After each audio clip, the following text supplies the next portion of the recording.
people to get you to do, for people to deliver on the targets and the objectives of the organization, then two things become very critical.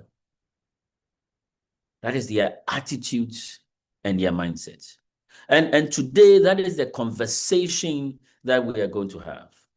And interestingly, we have we are hosting Reverend Dr. Richard Amponsa, and I hope that when it's online, you let me know, Alberta. We're hosting Dr. Richard Amponsa, and he's a multifaceted man. He's done business. He advised businesses, including the Jospon group of companies. And, he's now in academia, and he's been in academia for years. He's leading a whole department where he's transforming the minds of the future leaders of this country. And also, he's a spiritual person. And we believe that is going to be a very good conversation that we have. It's always said that strategy sets the direction. Strategy sets the direction, but it's only attitude that determines the distance that one would go. And today, these are the things that we are going to be looking at.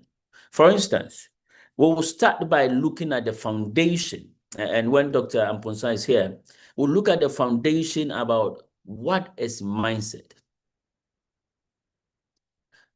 And we'll then be asking the question, is attitude really a choice? Today, we would also be looking at, areas of, for instance, relationships. How does mindset come into play when we look at organizational relationship? The way and the posture that we have at work. Usually we have people saying that this is how I am, this is how I behave, this is how I want to do things. And there's the I.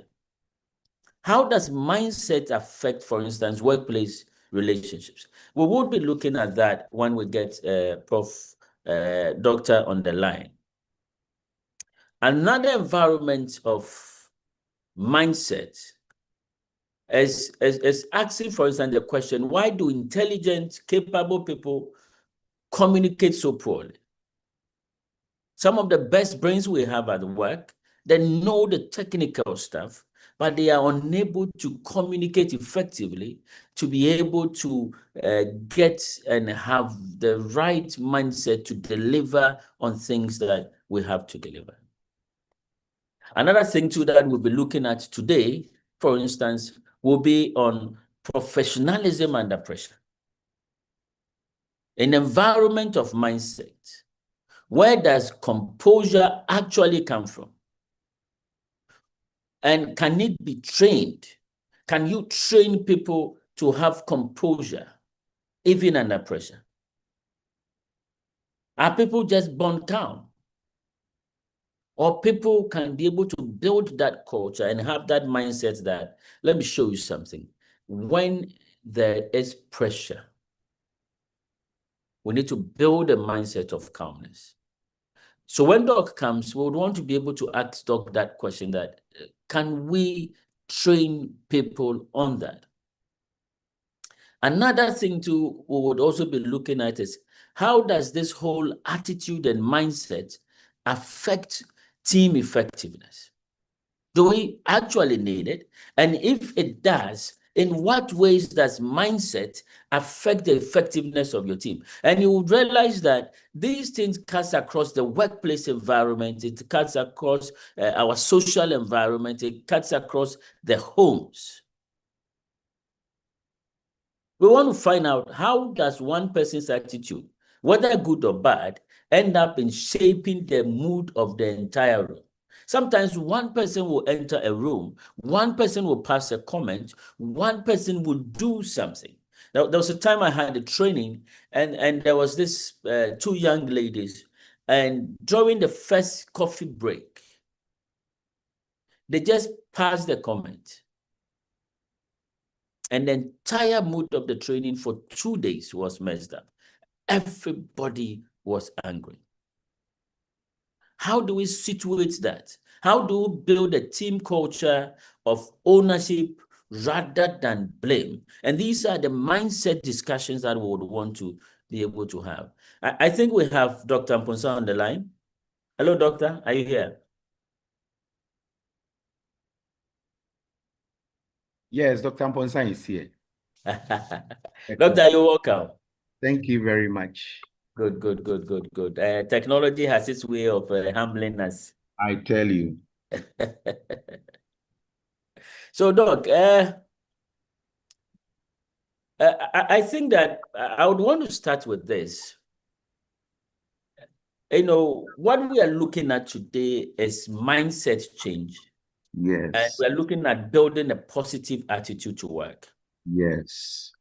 Before we go into the definitions and what is mindset and all those things, I would want us to start with your general thoughts about the work environment and the whole concept that we are pushing now, that the mindsets of employees, the mindsets of workers here, the mindset of the people within the workspace ought to be worked on. What do you think about this whole concept of mindset change? Thank you very much, Mr. Abil. I'm very excited to be here. And first of all, I would like to greet my listeners.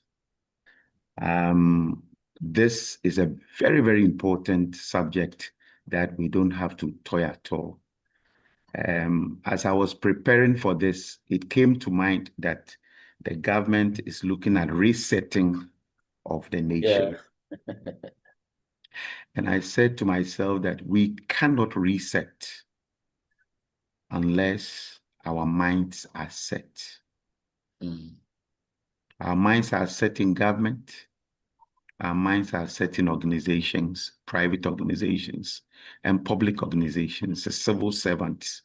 We need to have a solid mindset to be able to have this.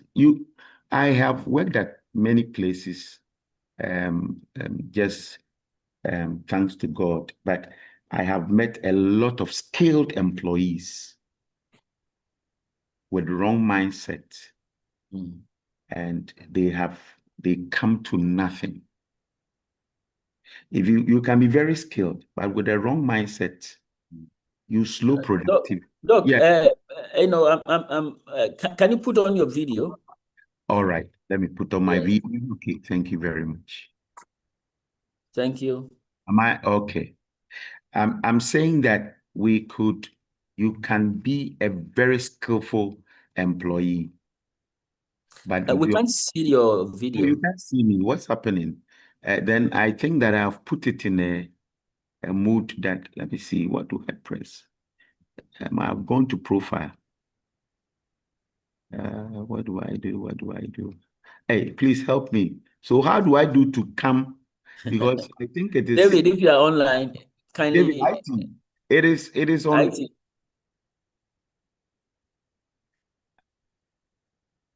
I have view profile here, mute audio, stop. Or what do I do? Anyway, let me go by this until I come on. Yeah. Sorry about that. Okay. Oh, no. So I was saying that we need a positive mindset to change the whole sphere of the country reset. I said I zero into organizations.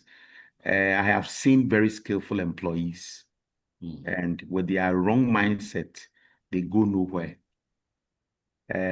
They eventually slow productivity, they weaken teamwork, they affect customer relations, they reduce morale across the organization, and it affects the organization's objective achievement. So this issue of mindset is very, very important everywhere. So that is what I'm going to say for now. Okay. So Doc, before you came, I was telling our listeners that you lecture and you are head of department at the Ghana Communication Technology University. and your job is forming young minds. Yes. You are also a minister of the Yes. gospel. Yes. In plain terms, and the reason why I'm bringing this whole minister of the gospel is that, scripture speaks about being transformed by the renewing of the mind. Yeah. So, and mindset changes within the environment of renewing of the mind. So I wanted to find out, in plain terms for us to understand, when we talk about mindset change, what are we referring to? Thank you very much. Mindset or workplace mentality refers to the attitude, beliefs, and thought patterns that employees bring to their working environment or the work environment. So when we talk about mindset, we are talking about individuals influencing organizational culture, employee engagement, productivity, and long-term success of the organization. In short terms, that is what we mean. In other words, when you sit in the organization, you must not have your own mind. Your mind must align to the objective of the organization. Your focus must be achieving the objective, the goals that you have been set to achieve.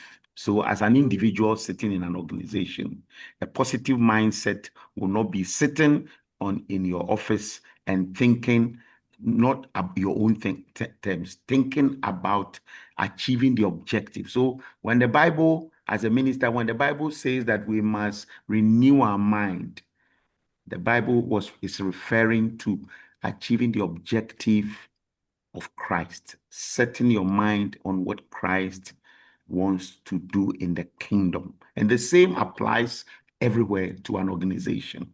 In short, that is what I'll say. Thank you. But Doc, I've worked with a lot of people. Yes. And you hear, but that is the way I think. That's the way I see things. That's the way and you realize there's a whole environment of the eyes. Yes. And sometimes this has been built over time. Yes. It's been habits Yeah. that people have built and they behave somewhere. Yeah. Can we genuinely change minds? And if it's yes, where does it start? Yeah. Yes. Thank you. Like you said, people can say, yes, that is how I think. That is how I feel. It is okay. It is diversity. But your thinking and your diversity must not sway the organization. It must be in alignment with the objective of the organization. Of course, we all have different backgrounds in organizations. We were born by different parents. We lived at different places. We have different minds, and so on and so forth. But once you find yourself in an organization, and the organization has set objective and goals, and we say this is where we are going, then you must align your thinking. Whichever diversity you have must be aligned to the achievement of the goals. When I say diversity, it's very important here because that is what brings innovation. You cannot sit in an organization and everybody in the organization thinks one way. No. So yes, diversity brings innovation. Diversity brings newness. But here, it must be aligned to the objective of the organization. Okay. So for example, you sit and in GCTU as a lecturer. Yeah. As a lecturer to lecture and each day and to research. Each day you sit there, you are doing your own thing. The next time they ask you, what are you trying to achieve? So, oh, I'm trying to model an aircraft. Yeah. And fly a plane. It means that your objective is not in alignment with that of the organization. In a way, when we talk about positive mindset to an organization, that it aligns to that, that is what it can also mean. Okay. So that is what I'm talking about. Okay, so I want us to bring it home and then maybe start relating this whole mindset environment to specific, environments within the organization. Okay. For instance, workplace relationships. Yes. And we see that relationships within the workplace is generally the operating system that gets us to collaborate, get teamwork to happen, allows us to have shared goals and share ideas. Yes. But there are times where a person's posture can affect the quality of relationships within the office. Now, when we're looking at mindset in relationship with workplace relationship, how does a person's inner posture or a person's mindset or attitude or beliefs or thoughts shape the quality of relationships at work? Yes. A person's behavior, his posture, must be right. Okay, must be right. If a person's posture and his mindset is not right, that person cannot collaborate with workers, cannot relate with workers.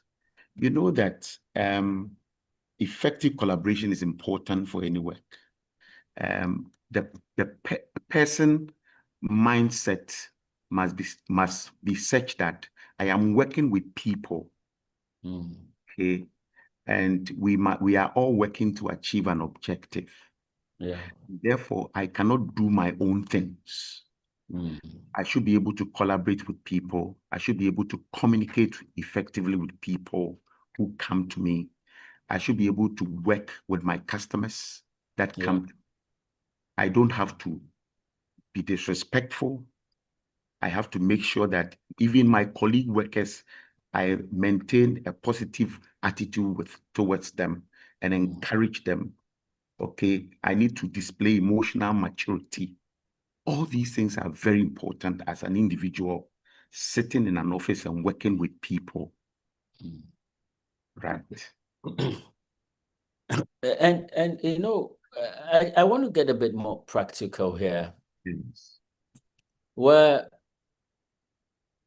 let's say a worker comes to work, I come to work, and maybe that morning I run into some accident, I run into some another person, maybe issues at home.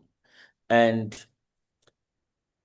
my usual good morning, everyone, I don't do it. So I just walk past, let's say one of my managers. Yes. And then the manager then just goes ahead and assumes that, let me show you something, why would he pass by without greeting? And therefore, me too, I'm not going to greet him back. And then you realize that, and because maybe I was not conscious, I think that, why is this person giving me attitude? Now, my question is that within the environment of mindset and building the right attitudes and posture for us to be able to work together, if a relationship is to go bad, what are the steps within a positive mindset environment that I will need to take in rebuilding such relationships? Yes. Because mostly we develop mindsets that, okay, if you will not talk to me, that is okay. Yes. Your case, I've experienced your case before. I remember at Gampa some years back, one professor, let me mention his, may his soul rest in peace. I was going to the office, and he was standing by the door. And Yeah. that day, I was not in a good mood. Mm. And I believe so when I got to him, actually, I think it was on the phone. Yeah. So I greeted him nicely, and he didn't mind me. So when I went and sat down, I thought that, why is this man not happy with me? What have I done to him? So apparently, when he came in, I have the habit of going to people and trying to find out what actually the problem is. So when I went to him, he says, "Oh, Richard, did you come to pass? Sorry, I didn't see you." Mm. And the way he was speaking, truly, he didn't see me. Yeah. He was on something. Yeah. Okay. I think that I expressed a positive mindset.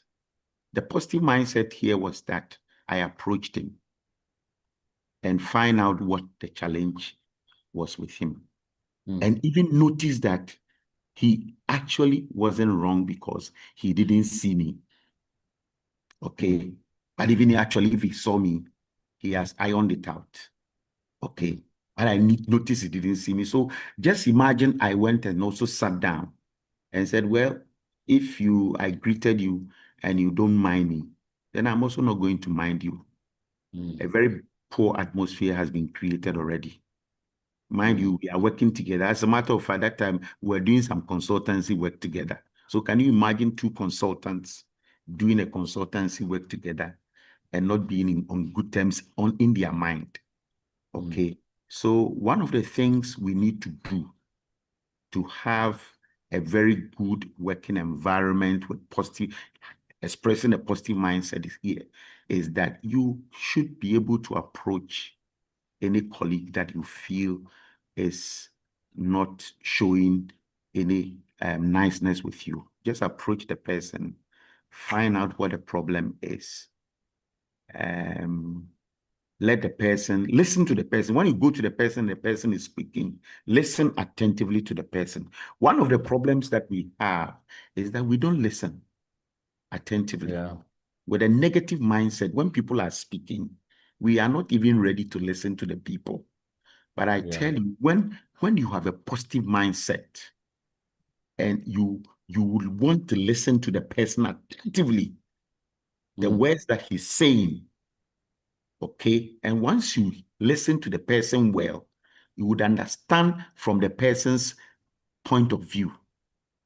But most of the time, like I'm saying, we go with the spectacle. Okay, this person is not nice with me. This person doesn't like me. I greeted this person saw me. He didn't even talk to me. Okay, so go with a good heart. Okay, renewing our heart, go with a good heart, approach the person.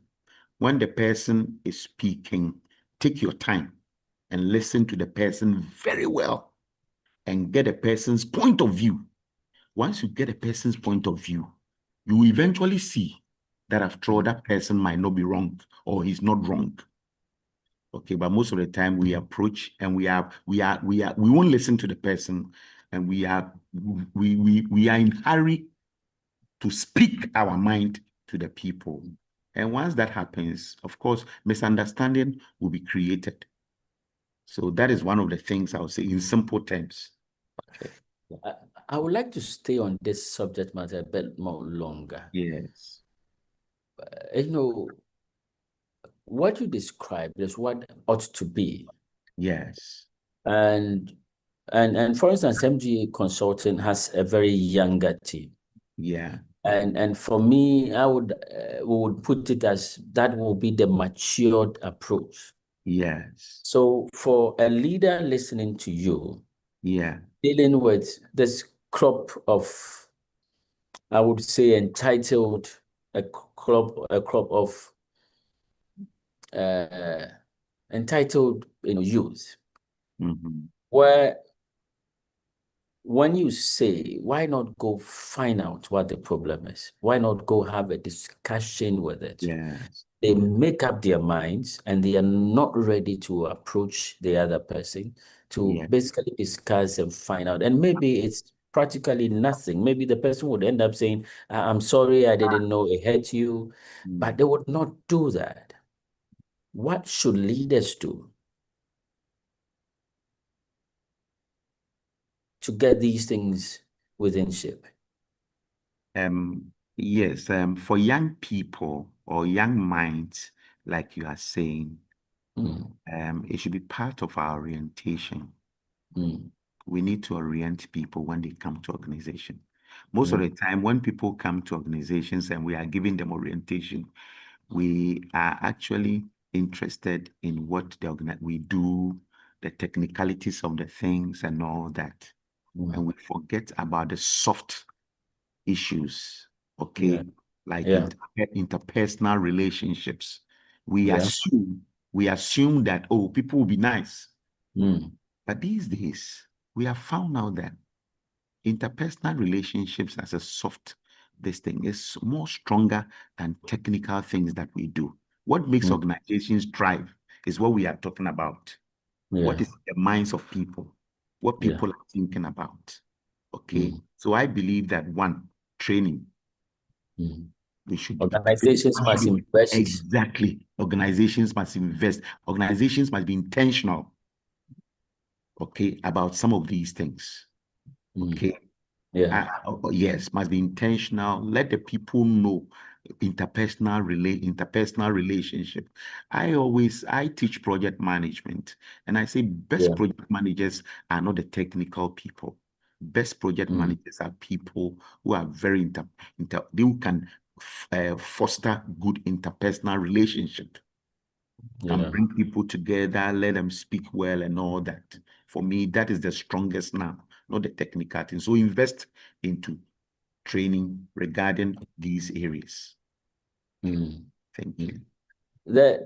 I want to take some few steps back and look at what is the cost of not building a good organizational mindset or mindset among the individuals within the organization. How, for instance, does a bad mindset or mindset influence, for instance, productivity? How does it affect accountability within the organization? And how does an environment where mindset is not good or the attitudes of employees are not good affect overall performance of the organization? Seriously, if you have people with bad mindset in an organization, it really affects the organization in terms of productivity. And it is very simple because every organization works through its department. And the departments must work together. Okay, the marketing department must work with the operations department and finance department and all that. If people with a bad mindset begin to work in silos within the department and across the department, I can assure you that productivity will be stopped or be reduced. People are not communicating well and coordinating and collaborating across departments and within departments. It is going to affect you big time. It's as simple as that.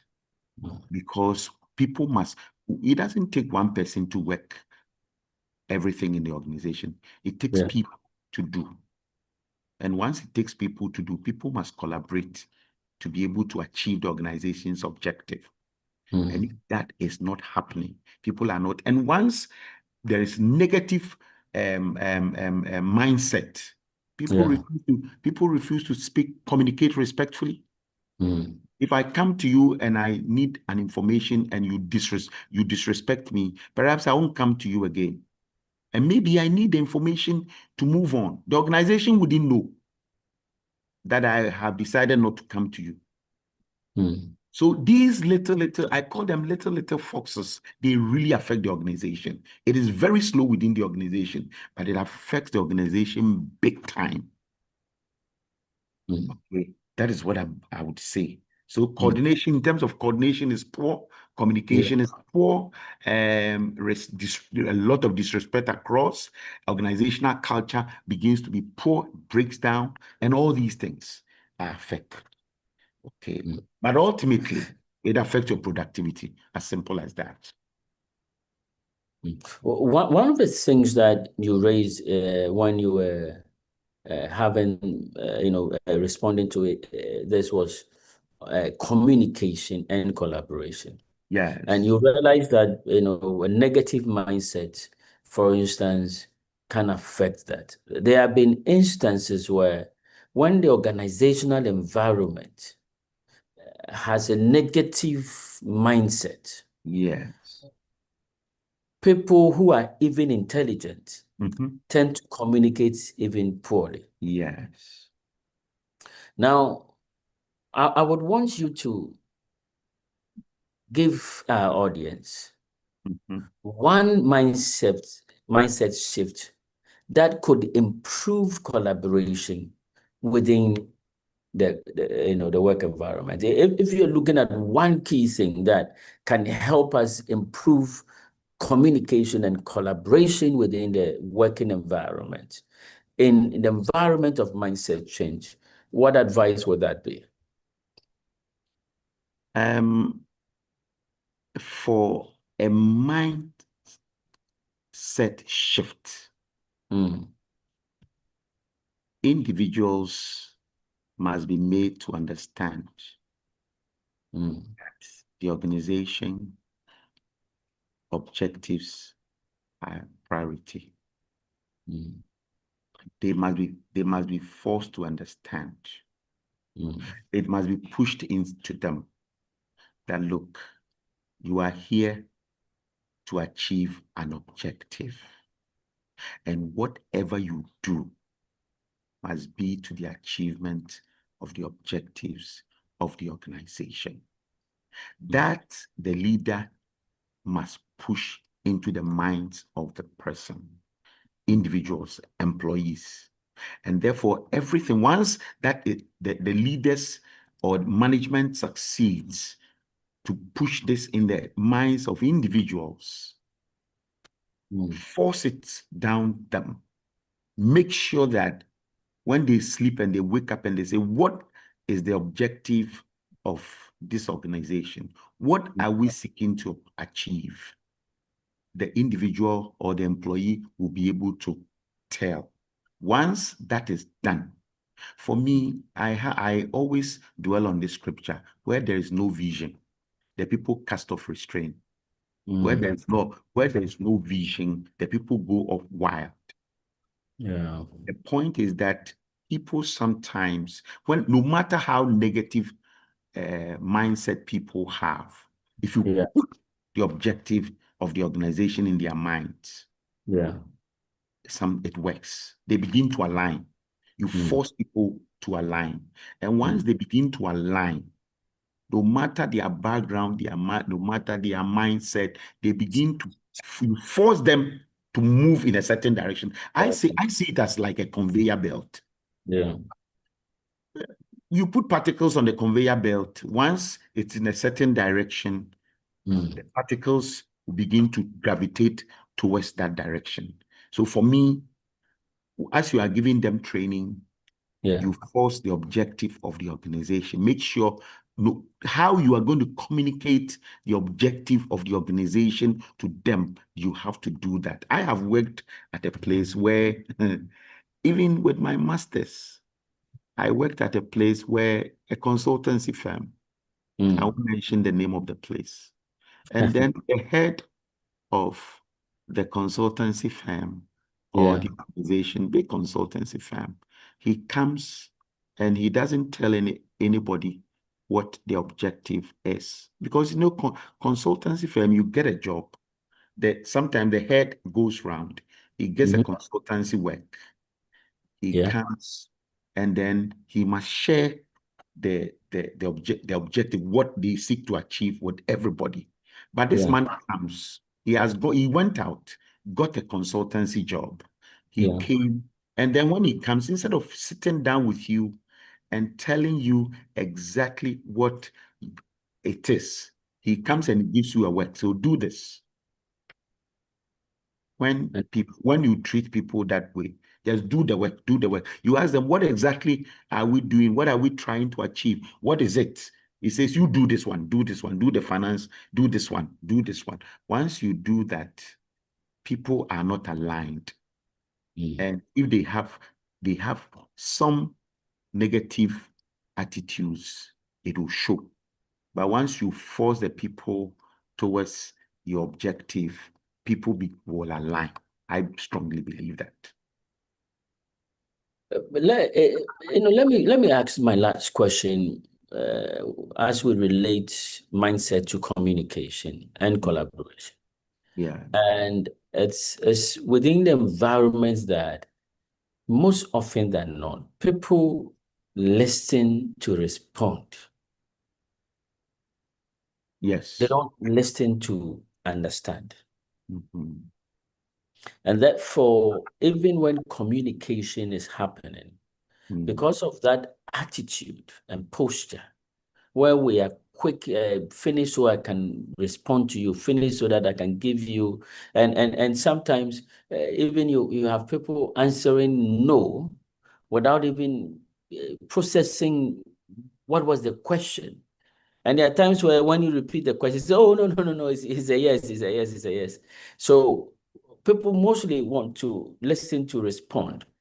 How do we change that mindset within the organizational setting? Yes, you as a leader, I'm speaking from the leadership point of view to help young people and staff or your employee. That thing is very common at places. Yeah. If you're a leader and you want your employees or young people to listen to you, to be able to give correct answers, let them relax. Let them relax within the organization. Yeah. Sometimes people respond incorrectly because they don't relax. They are not relaxing. There is a certain kind of pressure within the working space or working environment. And therefore, when you are talking to them, they have already formulated answers in their minds. Yeah. So before you finish speaking, they have already they give you their own answers. So the answers you really want as a leader, you don't get. If you want people to depart from that, Yeah. one of the things that you should do is to assure your staff, assure them and let them relax. Tell them to relax. And when you are speaking to them as leadership or a manager, take your time. Sometimes you could be saying a very simple thing, but you are saying it in a tone that as the person is listening to you, the person is already palpitating. Yeah. So once the person is palpitating, he's not reasoning very well. It builds a certain kind of mindset to do this person, he doesn't like me. This person, any answer I give, he wouldn't like. So he has already formulated his thought of an answer that will suit you or that will make you happy. So I would say that don't let the people relax. Create a relaxing atmosphere, working environment. Once you do that, when you are talking to the people, they will generate the right answers for you, not answers you would want. Sometimes they can say, no, boss, this thing, when we do it, it's going to create problems for us. And when they know that when they say that, you would accept it. Because when they know they say no, I have worked with a certain boss who has said that he doesn't want to hear no. He doesn't want to hear no. He always wants to hear yes, I can. Yes, that is true. But in this life, all answers are not yes or no. There are some answers are no. Not all answers are yes. Some answers are no. And let the person give you the reason why it is no. And sometimes the reason could be tangible. The reason could be bringing something new, something better than what you have taught. So the point I'm making here is that create a very wonderful atmosphere, a good atmosphere. Create a good working environment. Don't be the lion in front of a young person. Be Jesus taught his people as he was servant leadership. Anytime he came before his people, they were so relaxed. as a pastor, let me bring in this. They were so relaxed to say anything. That is why Peter could say, no, you cannot die. You cannot die. Jesus said, I am going to die. And on the third day, Peter said, no, you cannot die. You see, it tells you that they were very relaxed. The atmosphere was very relaxed, and that is leadership. Okay, let's invest in that. Make sure that we create an enabling environment for your workers to respond appropriately and very well. I'm taking a lot of notes today. And I hope that the business leaders and also the managers that are online are also taking these notes. I want us to move and look at the mindset change and professionalism under pressure. How we behave under pressure. I know Proverbs says that a soft answer turns away wrath. And it means that we have to apply that wisdom. When we are dealing with, for instance, a difficult customer or a difficult colleague. Yes. But I want to ask you, where does this calmness, that composure, where does it actually come from within the environment of mindset change? Can we train people, or people are just born calm? Yes. You can't have everybody to be calm because of the background we come from. Some people are naturally like that because of the parents who brought them up. Okay. Some people are also naturally calm because of the house they came from. Their house, there is no shouting, there are no fighting. But if you come from a house where there is one bowl and everybody is putting his hand inside to eat, and if you don't fight, you sleep hungry. You need to be strong. Okay. I hope my staff members are listening to you. That is where maybe I got my. So there is Takashi to make sure that a fight to make sure that you survive. So your life has been the survival of the fittest from your background. You grew from 7, 5, 3, 4, 5, 6, 7, 8, and then you find yourself in a working environment where you need to adjust to control your emotions. These things can be learned. Interesting. It can be learned. It can be learned. All of us. I wouldn't say that I came from a cool background. We all came from a very challenging background. We played with Zongo boys. We play soccer with Zongo boys. Some are beating you, some are heading you. You have to shout and all that. But when you find yourself in a working environment where you need to align yourself to the organization's standards, you need to learn. And the learning will come normally from leadership. Leaders must show example. Okay, if you work at a place where the leaders are shouting, it is difficult for you because there is an Akan proverb which saying so, but even as an individual, if you find out, you must see that no, I'm talking about an employee whose boss is very difficult, and he has found out that no, he has to organize himself and control himself. You must be intentional. You must be intentional. You must be intentional about this. You must learn to control your emotions. It is difficult. It's something which is very difficult, even in marriages. Again, in work. Okay, in church. Especially as a pastor who has church members, you don't pay them. They are misbehaving. You don't pay them. They come to church voluntarily. So Yeah. you have to make sure that you keep them every day. They come to church every day. In that case, you can't shout at them, even if they are misbehaving.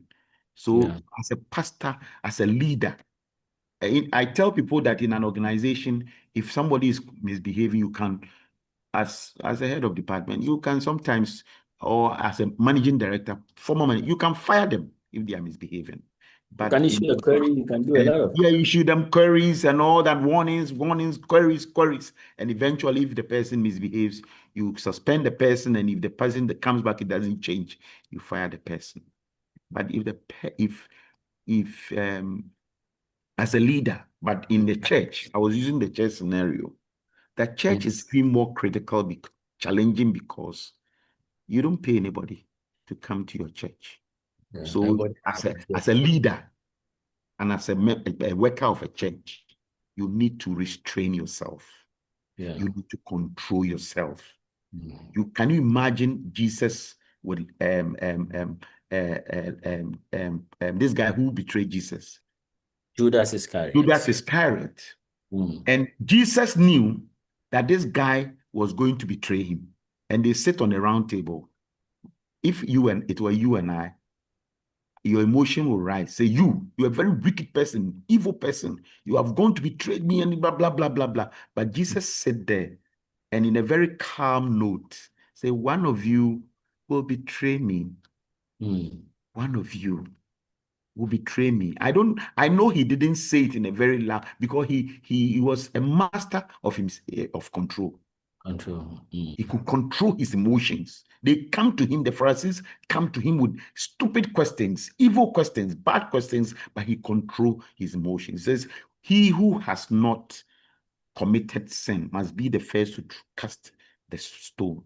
So you see that this is a man who has. So what you need to do is that you need to be conscious of yourself, self-awareness. In fact, if you are not conscious of yourself, you can't change. Yeah. He said, he who knows not and knows not that he knows not is a fool. So you must be conscious of your emotion. You must first know that, no, I have to change. And you must be intentional about this, and make sure that be deliberate to change. And each day you must practice.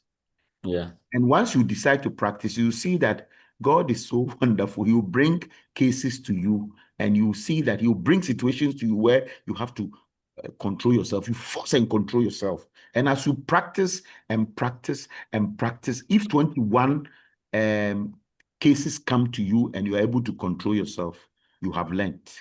So you must be deliberate about it. You must be conscious about yourself. You must be aware of your situation, and you must learn to change. Yes. You raise, I wanted to move to team effectiveness, but you raise a critical issue about a person's emotions. Yeah. Yes. And I wanted to move there, if you may.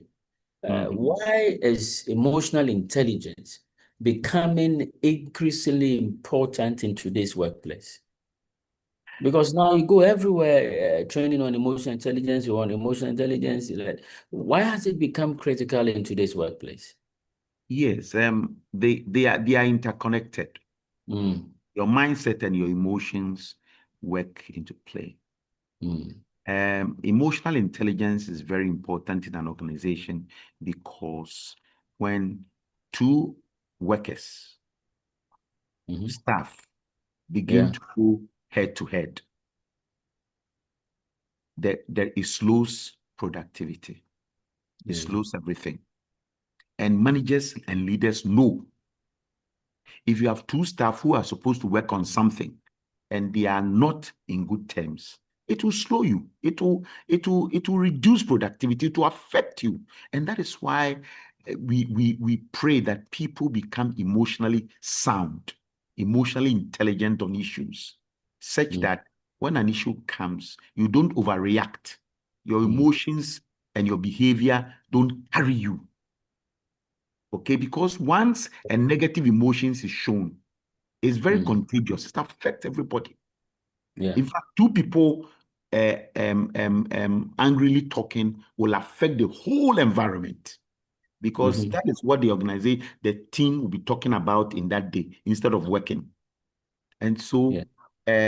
organizations feel that, or in the wisdom of organizations, they think that when the people are emotionally intelligent, it Yeah. increases teamwork, it brings about productivity. The Mm. point is that today, people think that technical people are those who Mm. become the CEOs and managing directors. Mm. Interviews I sit on, and sometimes the people we look for emotionally intelligent people. So sometimes we set you, even in the universities, we'll give you questions, we'll give you cases that we expect you to react. Mm. And when you cool your tempo and you talk intelligently and you control your emotions, we see that you can manage the organization. Can you imagine a managing director sitting there and insulting everybody who comes to his office? Mm. Okay? Because as for challenges, it will come. There are a lot of things that is likely to raise your emotions for you to misbehave. But once you have control over your emotions, you have control over your spirit, you have control over your communication, you have control over everything. Mm. So that's why emotional intelligence is very important today in a workplace, because it's about everything. Yeah. And mindset, that's why I connect mindset to emotional intelligence. When people's mindsets are right, they can't be emotionally intelligent. When people have bad mindsets, bad attitude, bad behavior, that is where the emotional intelligence, people can control their emotions. In your response, I just wrote down a connection that Yes. mindset Yes. now leads to, or emotional intelligence, and Yes. that also leads to team effectiveness. Yes. That is to say that if one is not emotionally intelligent, doesn't have a good mindset, it might affect his emotional intelligence, and therefore the team might not perform effectively. Precisely. And sometimes you realize that just one person's attitude at work, Yes. whether good or bad, can Yes. change the entire nomenclature of the room. And you were talking about that. I wanted to ask a question. This time, drawing from what you have indicated earlier. And before that, I just wanted to announce that this is a good time. If you have any question for Reverend Dr. Amponsah, you can put it in the chat area, and then I would ask him. I've seen that Matodro has already sent her question. But so if you have any question on this subject matter, mindset change and building a positive attitude at work. If you have any question regarding this, Reverend Dr. Amponsah is here to respond to these issues. But Rev, Yes. I wanted us to look at this. Yes. How does a leader Yes. deal with a team member who is capable but consistently has a negative mindset? This is a very interesting question. Very interesting question. You have to take interest in the person. Don't isolate the person, because if a person has a negative mindset, he can influence a lot. And like I told you, behaviors and attitudes, negative behaviors and attitudes are very contagious. So there is a scripture which says a little leaven leavens the whole lump. If you put a small dough in bread, you see that it affects everything. So if there is one person, I don't know whether you know this 80-20 rule. Yes, the Pareto principle. The Pareto principle, that Italian. It says that 20% of the people affect the whole 80% of the people. So if you have one person in a team of 10, then he is very significant. And Yeah. therefore, like you said, you have to, if I have somebody like that, I will not isolate you. I will take keen interest in you, make sure that I'll come to you. For example, I would visit the person, take the person to a place, and then I would want to find out, I would prepare some questions and find out. It's not like I haven't done that before. I had a pastor like that. Yes. Yes. I have about 10 pastors, yes. And one of them was like that. Anytime we go for a leaders meeting, pastors meeting, you can see that his submissions are off course and he's trying to influence the others. And he's saying things not to build the team for us to go forward. You can see clearly that he had something, an agenda, something. So one day I visited his home. In an organization, you might not need to go to the person's home. You can invite the person to a drink up or somewhere at a corner. Oh, Charlie, let's go. Can you join me here? So the person, once you are the boss, he will join you. And then you must have a very thought questions that you have already prepared. So, Mr. Abiel or Doctor, why is it the last time we're having this meeting, this matter came up? Yeah, that matter is a very good matter, but I thought it came at a wrong timing and at a wrong place. Can you tell me why you brought that matter? So you see, what you are trying to do is that you want to get a person's perspective or his point of view. Sometimes I tell you, the person could be thinking about something. And Different all from the you issue. know, yeah, say it again. I said different from the issue. Different from the issue. Perhaps he didn't even understood what we were trying to talk about. So listen. So I think that to correct such people or to help such people, you need to understand the person very well. Yeah. Understand the person's point of view. For all you know, the person, I have had an occasion like that where the person broke down and was weeping. Do you know what had happened? No. The son, he was struggling with paying of school fees. Yeah. He had four children, and then I find out that one of the sons was I think had autism. Yeah. And every time he's thinking about it, and it has made he couldn't even think straight anytime he comes to work. So you see that such a person, you should understand him. Because what is happening at home is transferring it at work. Not that. So you find a way of helping him, advising him as to, sometimes you can even tell him that, well, in a meeting, if you think you don't understand the things very well, you take your time and ask me privately, and I will explain them to you, not to babble. Okay. So don't, sometimes some bosses or management will say, oh, okay, he should take, I don't care about him. But like I said, he would influence everybody big time. Yeah. Because in the workplace, negative attitudes travel, and it's very strong than positive ones. What happened at the meeting where he almost insulted the boss is what they would talk about the whole day. Hey, Charlie, this guy, they will be wild. Oh.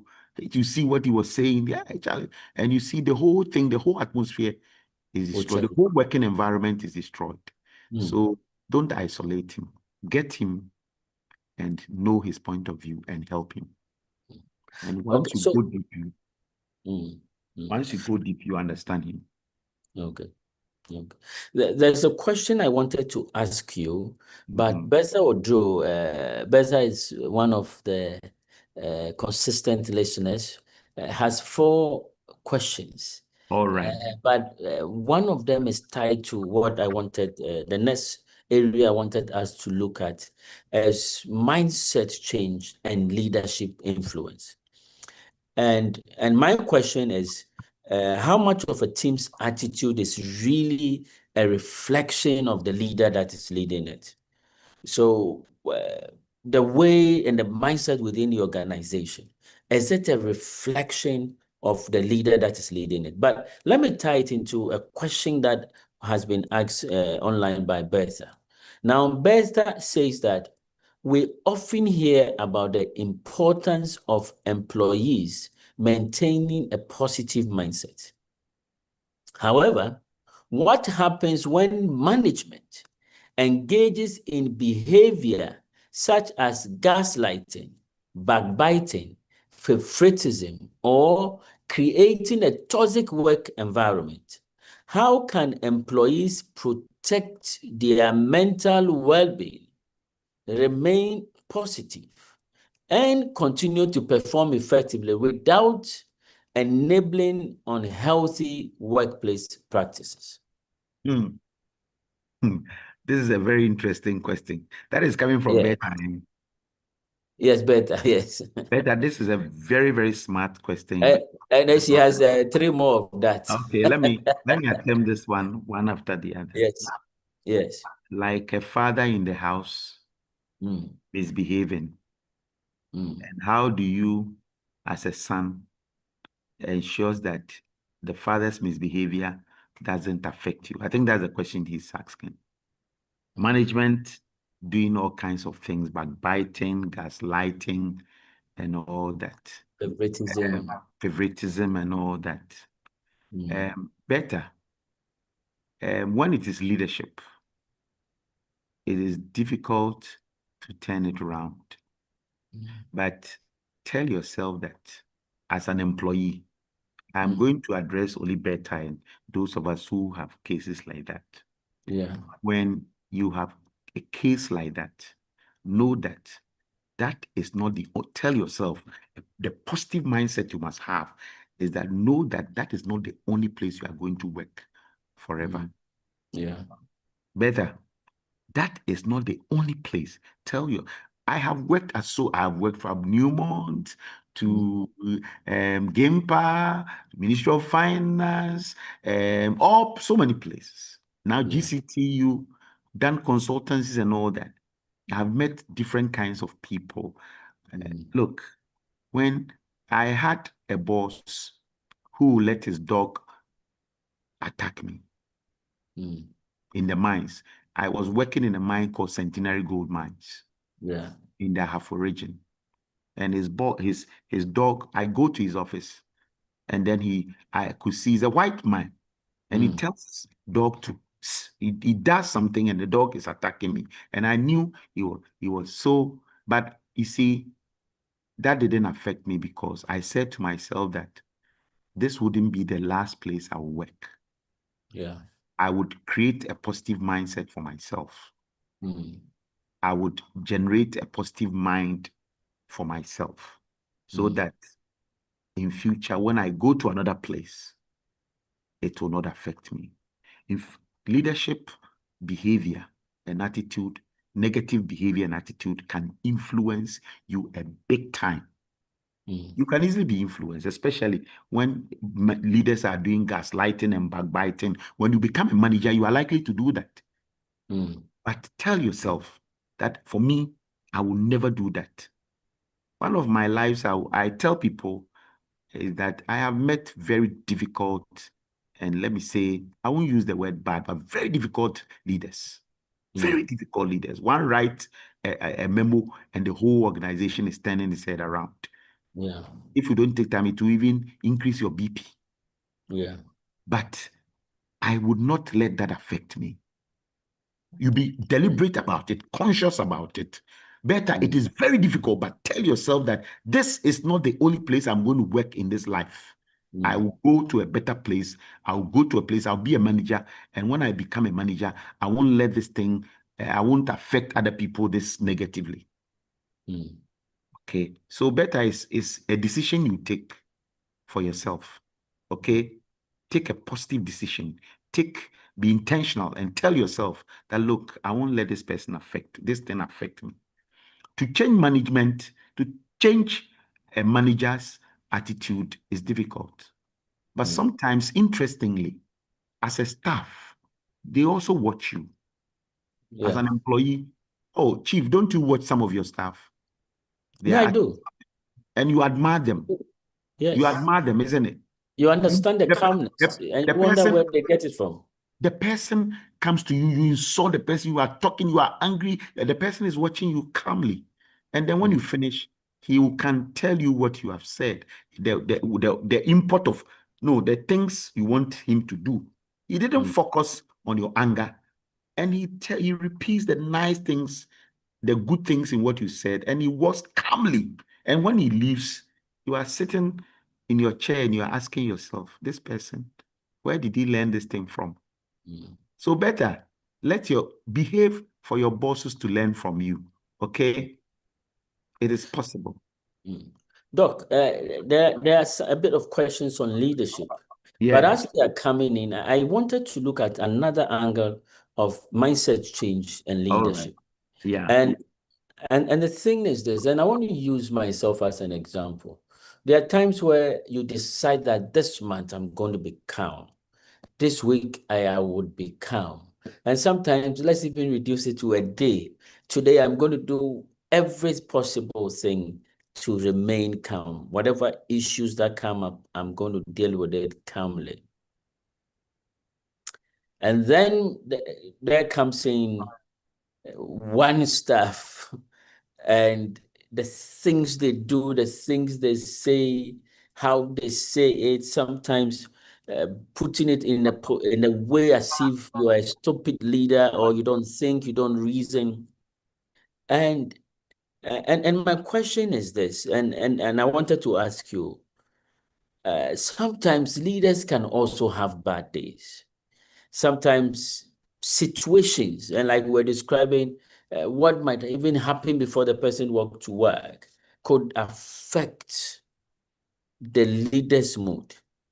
Now, my question is this, in days, and leaders must also understand that even within those bad days, those situations, their followers, their staff, their employees still need them.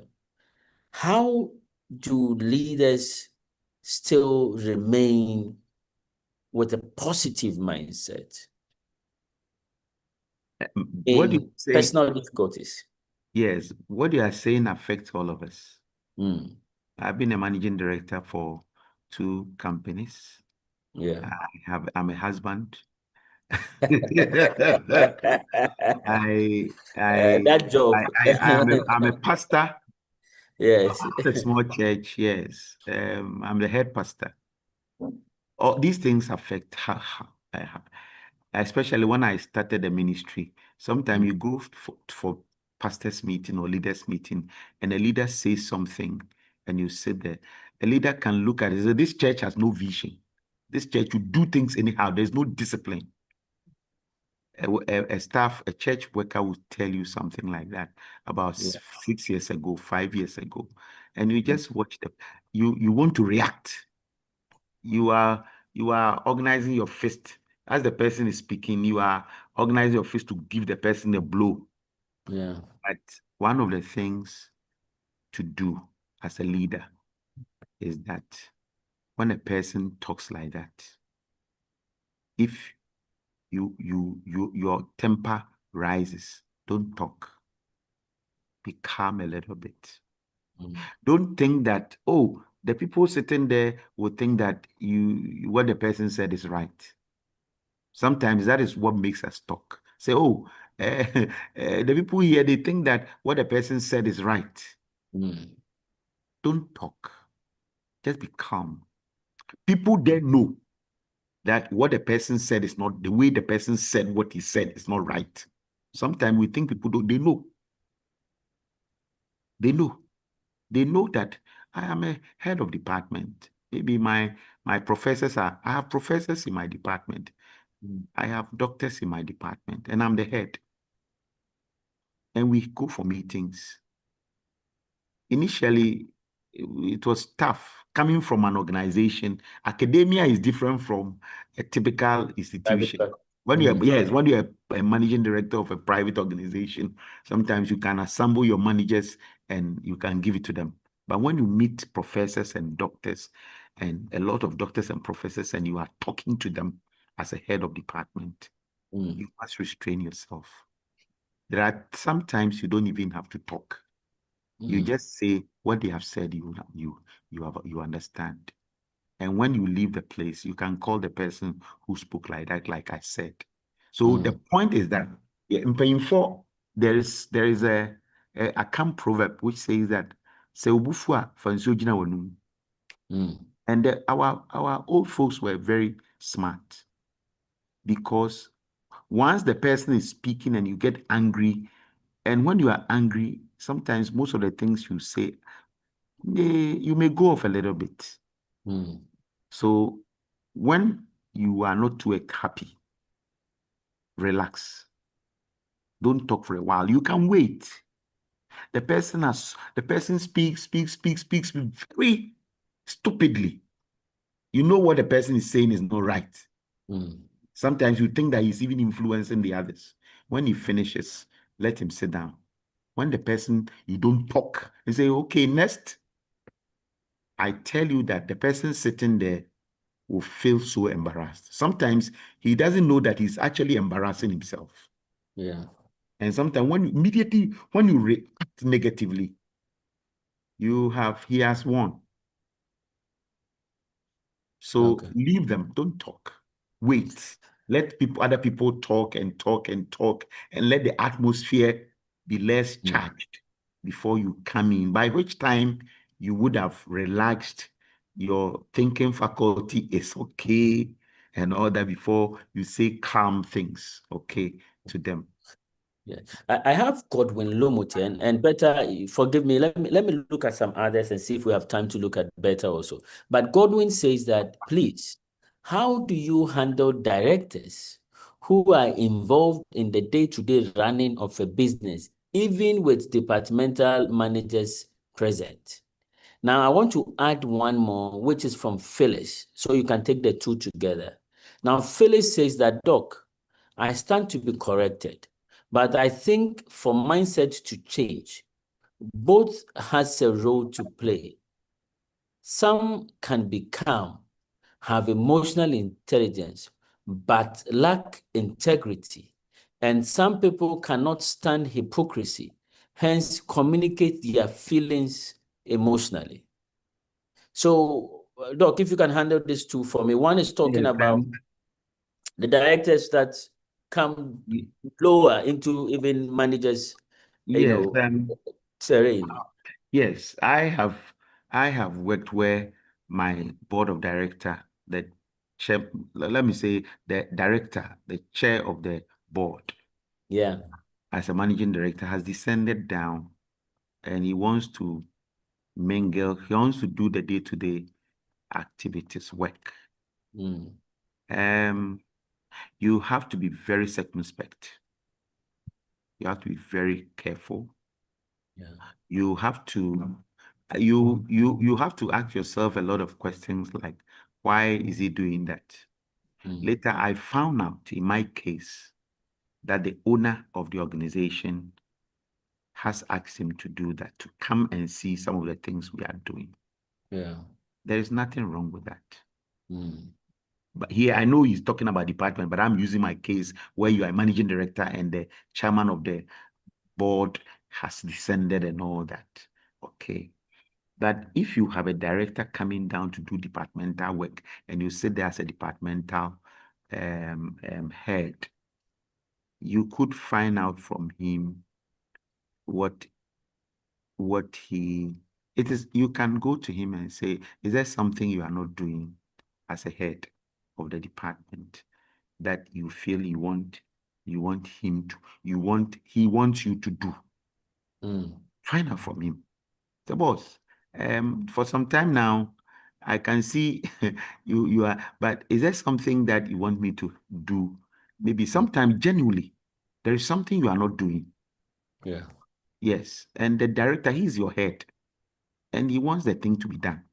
And he goes to directors' meeting and they talk about it. And he feels that if he doesn't come down to do it, there's going to be a problem. So go to him and genuinely ask him. If he says, no, I just want to help the department, I just want to make sure that things going fine, there is nothing wrong with that. Don't feel offended. If you feel offended, you are proud. Don't feel offended, because he goes to answer questions. You Yeah. don't go to answer questions. So be okay with that. Don't worry. And make sure that you are working hard. If you are not working hard and your director is descending, coming down to work, then maybe you have to be careful. But if you are doing everything possible, working hard, he asks questions, you are on top of the role and he's come down, it means that he wants to double your effort. Yeah. If the glory comes, you take part. So Yeah. don't be offended about that. Okay? Don't be offended. But go to him and find out whether there is something he wants you to do well. Okay. Of course, there are some directors, they are perfectionists. They want to make sure that everything goes on well because they don't want to go to board meeting or directors meeting and they can't answer basic questions. So they want to come down there and see what is happening. There is nothing wrong with that. Okay. The second question says what? Help me.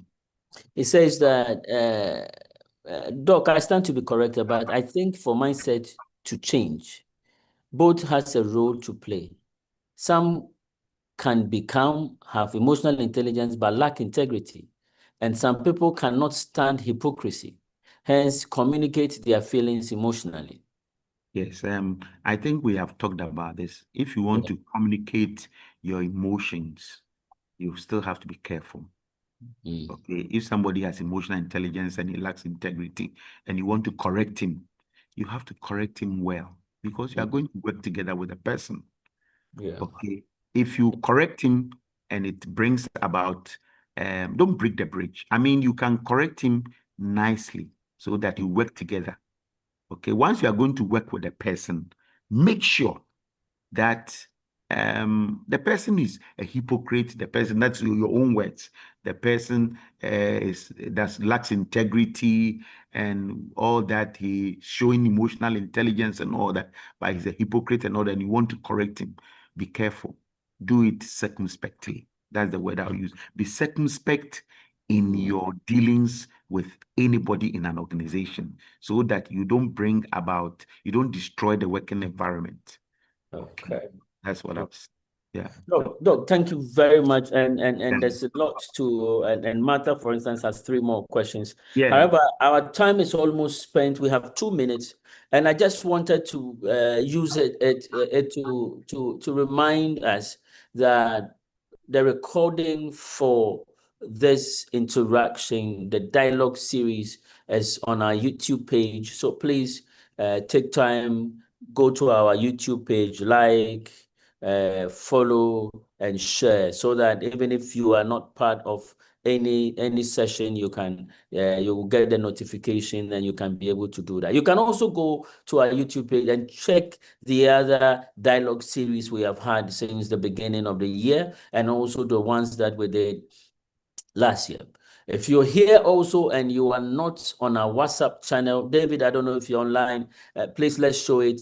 Please scan and join our WhatsApp channel, or take a screenshot and join the MGA Consulting WhatsApp channel. We share a lot of content there. One of the things that we're doing as MGA and as myself is that we have what we call the growth desk, the Growth Desk with Michael Abiel, where every week I write on a subject matter and then I share it with you. I'm sure that one of these days you would see a write-up on mindset change. And just that we wanted to do one every week from the beginning of the year. And since we started pretty much late in the year, we are now posting twice a week, so that we can catch up and then we can start doing the once a week. There's so much content. I have almost about 30 write-ups that we're sharing, content on sales and on various subject matters, business development, leadership. And so please follow the WhatsApp channel. You can also visit our website, the MGA Consulting website.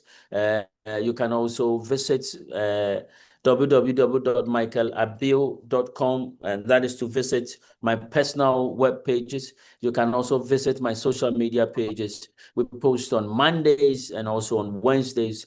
Great and interesting content, specially created to help us grow as business people, as employees, as individuals. And please go with sharing this knowledge with all of you. Follow us on our social media pages. You must also know that MGA Consulting has 3 lines of business. We do consulting and advisory. We do research and insights, and then we also do training and capacity building. Get to our website, follow us, and check out what we do. You can also send us an email on info@mgaconsultinglimited.com.